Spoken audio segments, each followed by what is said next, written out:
Hello, Matt. How are you doing? Where Hey, are Nicola. you? I'm doing good. Thank you, man. It's so fucking awesome. Dude, I'm good. Where are you? For people that don't know you, where do you live? Where is your home? Is this your studio? Where are you right now? Yeah, we're at my secret musical cave right now in Haarlem in the Netherlands, where the crisis is not so crazy towards mellow. We're doing our thing. I'm still working at a beer brewery, and I work every day, which maybe I should be lucky about, but weird, man. It's weird. I miss the festivals a lot, and yeah. Holland, Haarlem, great place. Representing Harlem, but a very different one. Indeed. Not American, indeed. So yeah, Matt, thank you very much for being here. Maybe I don't know, you know exactly how much people know you by picture. Maybe they know you more by your drawings on internet, or maybe they know you more by, the music.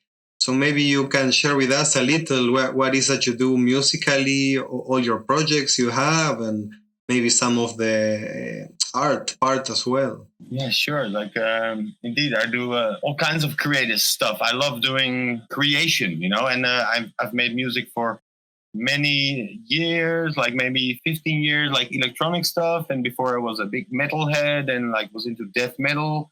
I had a band and I was the vocalist.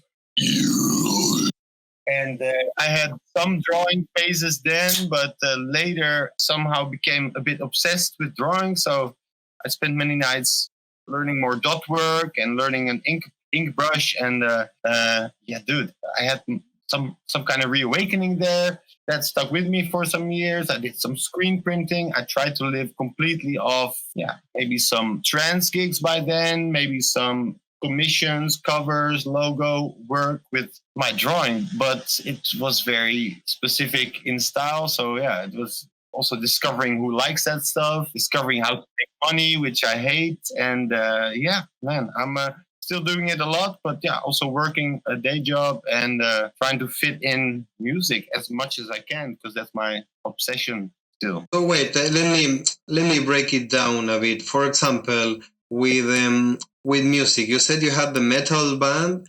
Were you already aware of trance at that point? Were you already part of the scene, or that came later?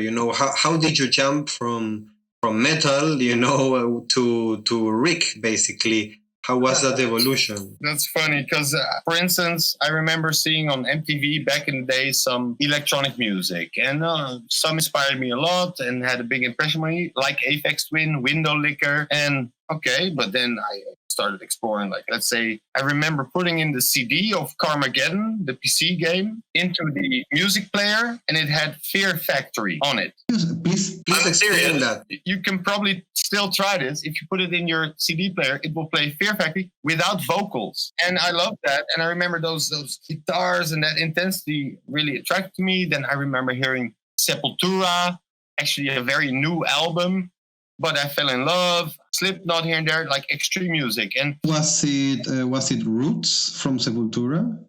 No, it was Nation. So already with a different singer at that point. True.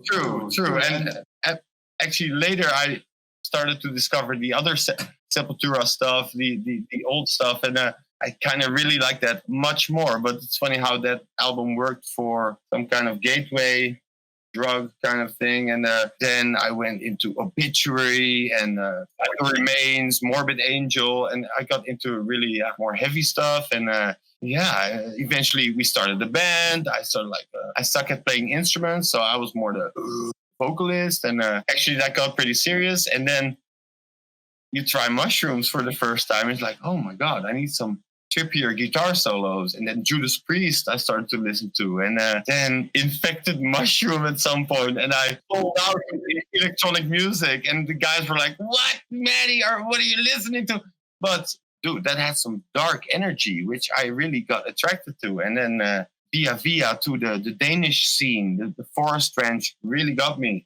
Parvati Records, Jabo, Dronebixie, and but also Kinzaza, the cyberkinetic stuff and its futuristic sound. And then you and some of the newer music like 10 years ago. And the rabbit hole, bro. What year was this, more or less, when you finally meet, let's say, like real darkpsy? You know, how early on did you get into it?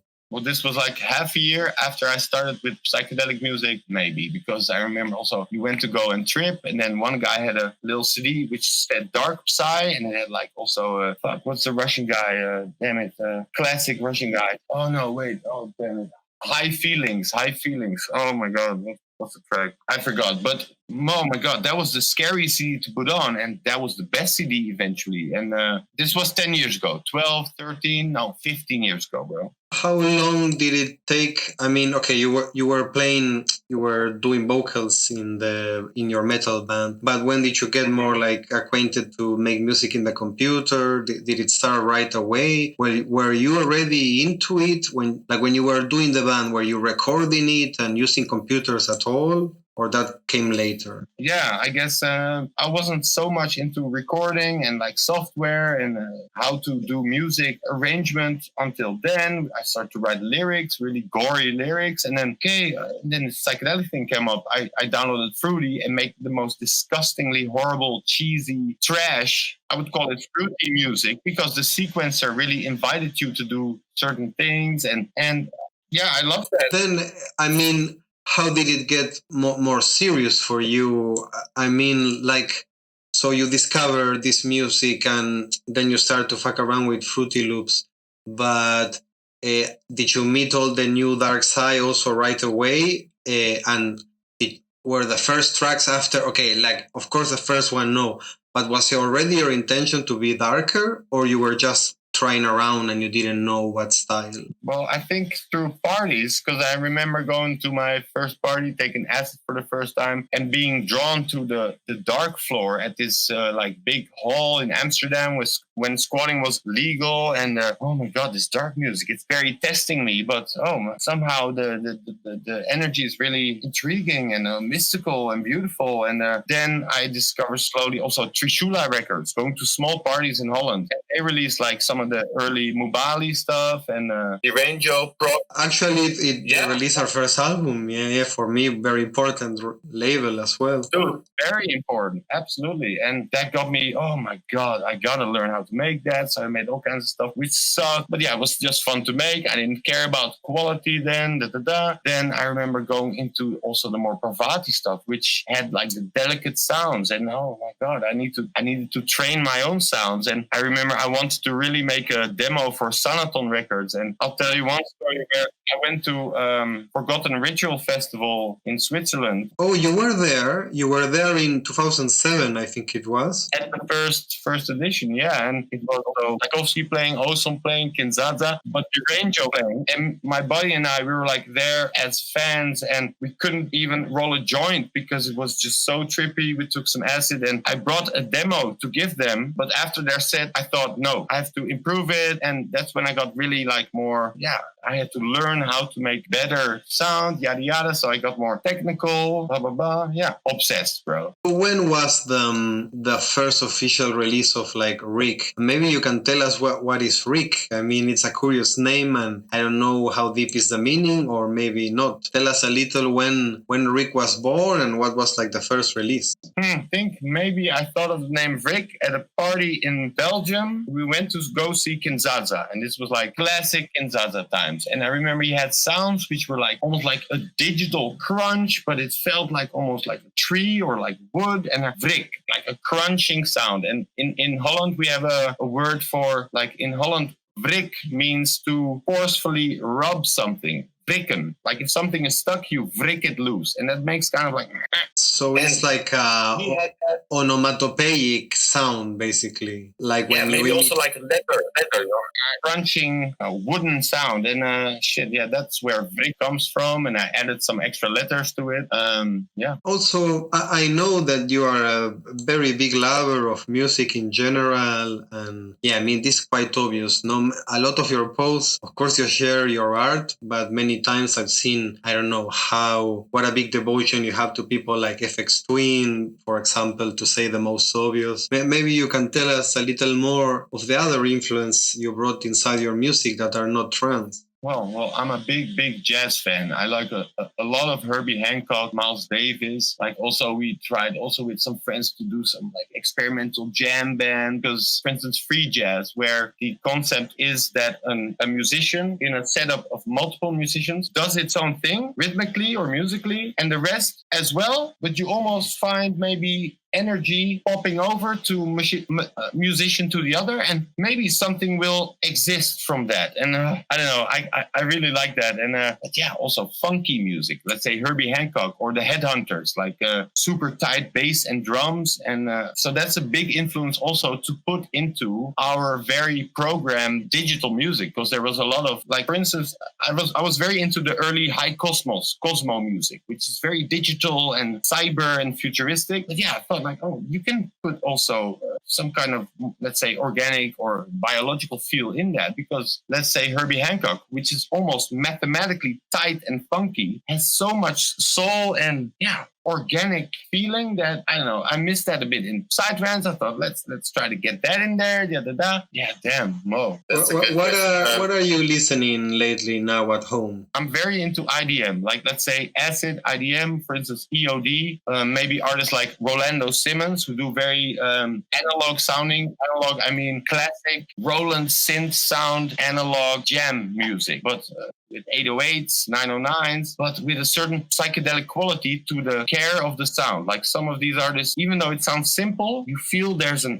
edge to their sound, which they maybe spent days on getting so beautiful. And yeah, IDM, brain dance, Aphex Twin kind of stuff. I don't know. Yeah. And what about your own explorations musically into things that are not trance? I remember a while back you sent me like 1 gig of music that had every single style inside. Do you do other music? I mean, I know already, but maybe you can tell us what other music you do that is not trance. Maybe you can tell us a little about your hardware stuff as well. Yeah, well, that is, I could really talk about that for long, because that fits with the times where I had so many nights to work on Psytrance. Psytrance for me takes quite long to make, because I spend a lot on details and making everything unique. And when you start to work at some point, or you don't, but someone had to work because I spent too much money, so I had to get a job, you get less time, or you don't sleep.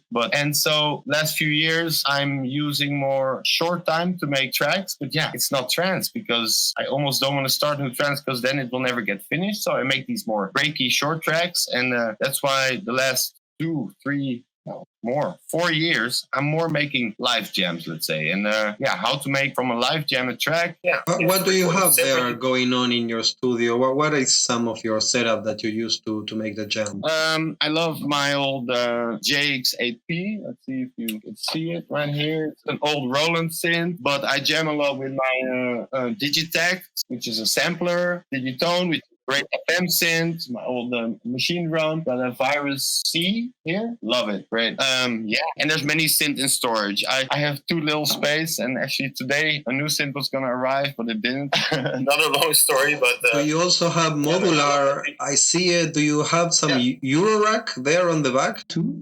Indeed. We're also exploring on that side. What about software? Are you into exploring software, or you just kind of stick to what you know? What do you use normally to make music? Just the hardware lately? Lately, yes. And actually, I want to maybe mention that the Dog of Tears, which we saw last Wednesday, which is one of my favorite artists, he lured me into modular.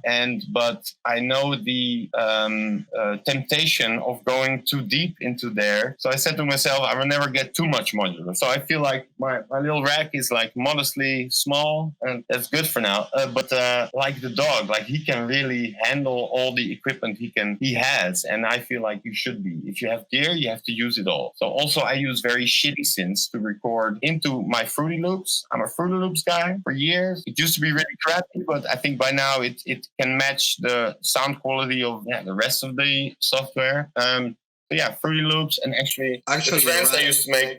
Right now with Fruity Loops is one of the most popular times with trap. Most of trap music is made with Fruity Loops. Sure, I wouldn't know per se why, but yeah, sure.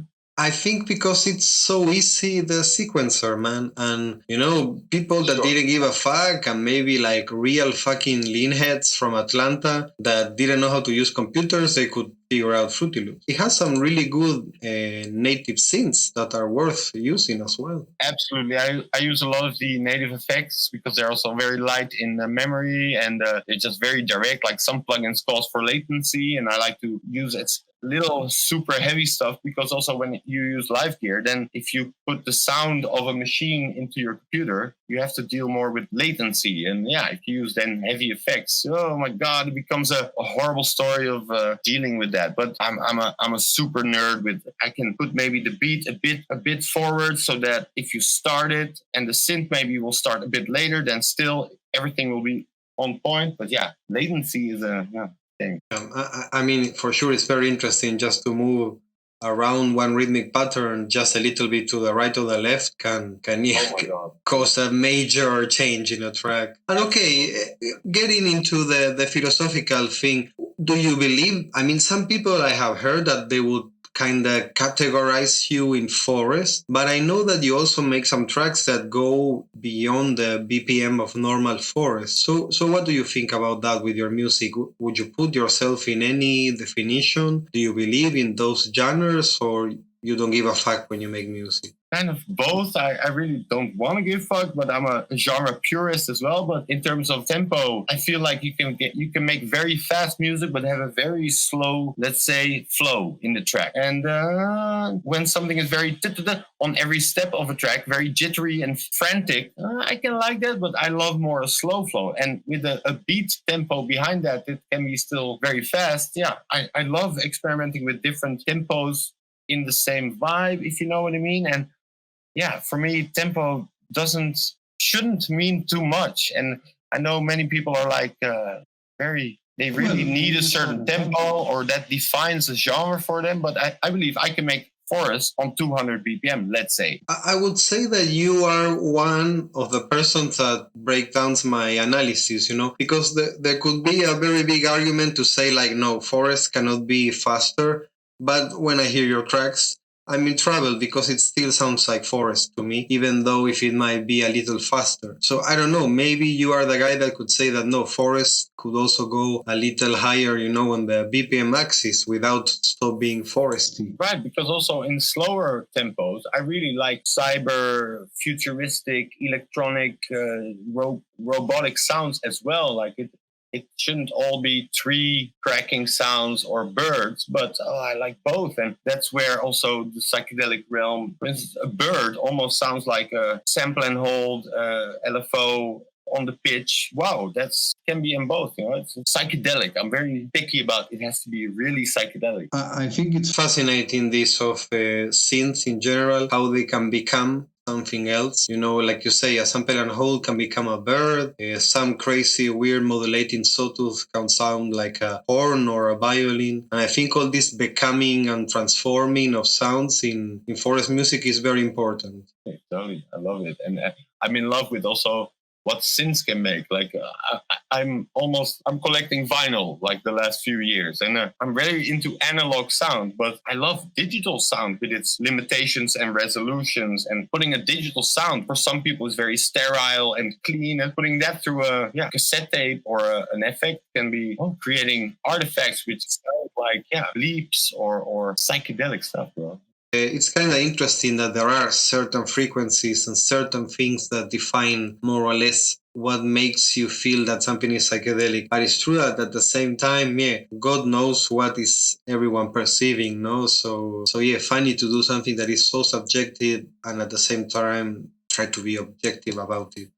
Yeah, but that's what your music shows me sometimes. Like your stuff has sounds that surprise me in such a new way that maybe I know that they defy what I can put names to, let's say. And is something synthetic or organic or is it mystical, old, modern? What? And oh my God, I just want to really not know everything that happens, and your music does that in fucking a pretty crazy way where that's what I'm into for music, that it surprised me a lot. That's important too, no, to try to escape a little language and definitions and to try to get a feeling that is not about defining it at all. It's just like a feeling. You just feel it. I guess there's not much. that's the danger of making psytrance too long, I think, for some. Because some artists have started to make or are still making stuff that now I don't like so much, whereas before it was, I don't know, way more what I like and still, but they almost, when something becomes routine, that is the biggest danger of me. And that's why also, even though maybe sometimes people would like more tracks or trance tracks from me, if it doesn't come naturally, then I will have to try to make other adventures, because I cannot force something that, I think that's a really deep point. And actually, like, shouldn't it be the natural conclusion of a psychedelic person to keep changing? You know, shouldn't psychedelic trance just be like a stepping stone if you're supposed to keep evolving forever fractalically, you know? Mm-hmm. But yeah, that's a very typical thing of where people are, of course, sensitive to what other people think about them. And then let's say you grow an expectation by making very good this, but then you try something like that, of course, they'll hate it because it's different. But yeah, I'm very glad that a lot of people are still open-minded to do that. For instance, I'm very much like that. If an artist all of a sudden from going to very intense dance blues maybe makes an ambient thing, but I still like that, hell yes. I might not, also fine, good for him, but yeah, there's some that make pretty crazy changes in their style, but I love the new stuff, you know, but yeah, some I can understand, maybe don't. I don't know. I think this scene is cool also because of people like you know, that you have a foot inside trance and one foot in the rest of the world. And that's what makes you unique and interesting. And I'm glad you are there, you know, and that your music is also out there. And to be honest, I really enjoy every single thing you post on Facebook, the drawings, the little jams. So yeah, I'm glad that trance allows people like you also to still exist, even if they don't necessarily are making trance every day.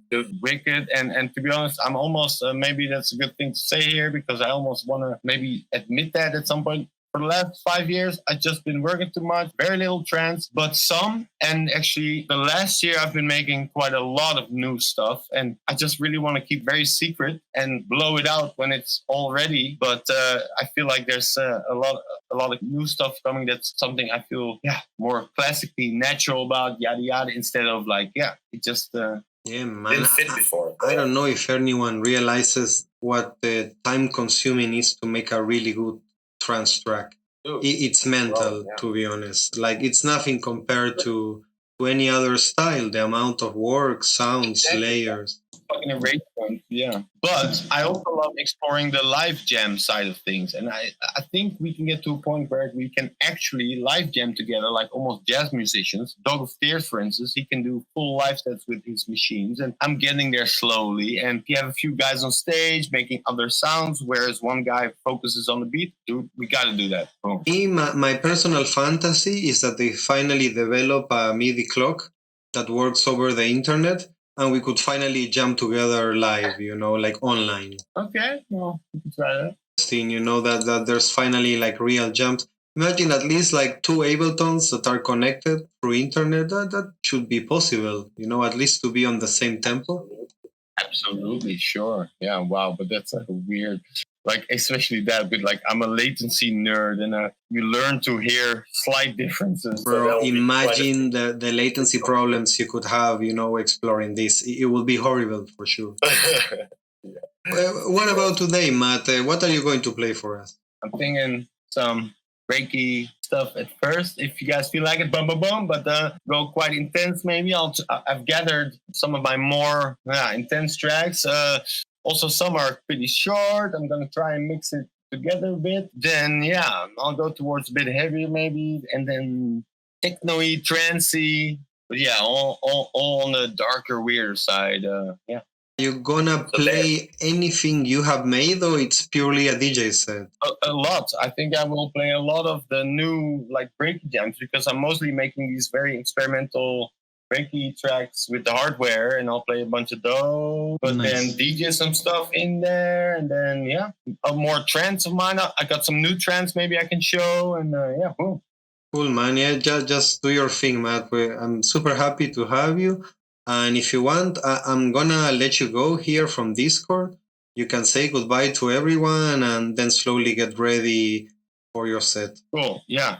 Boom. So speak to you, Nicolas. Woo!